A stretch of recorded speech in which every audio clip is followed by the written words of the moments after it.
Here's my weekly reading update for the first week of January.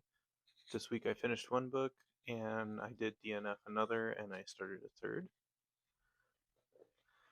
The book that I read was Across the River and Into the Trees by Ernest Hemingway.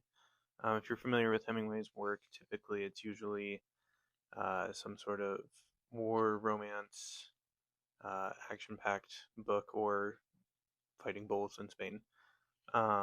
This book is also a war romance novel. However, it is very repetitive, very slow, takes a long time to, it's 288 pages and it really feels like 280,000 pages. This one's a little slow.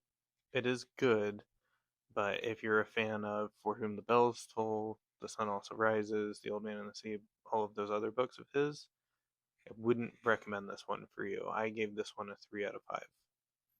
Now, the controversial one that I DNF'd is going to be Catabasis by R.F. Kuang. Quite honestly, I don't know what to say about this book. It's incredibly slow. It's not narrative driven. The characters are just not that great, in my opinion. Alice, I cannot stand. I read about halfway through, and I couldn't do it anymore. It's just not for me.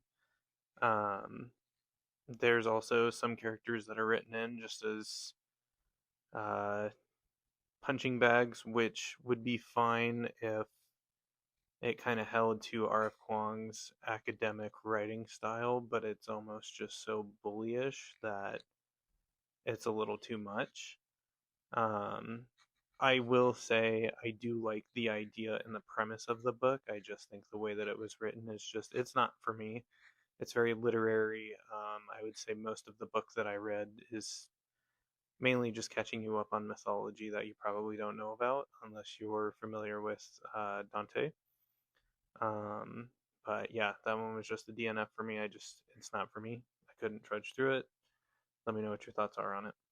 The book that I am starting now, or started yesterday, is The Wager by David Grann.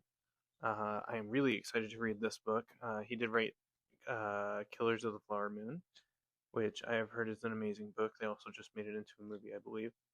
But this is a book of a English ship that gets just stranded and lost along the way. And from the reviews that I've watched, it's definitely one of the not slow, not boring nonfiction books, which I'm really excited about because I feel like I struggle picking nonfiction books that are not slow or boring.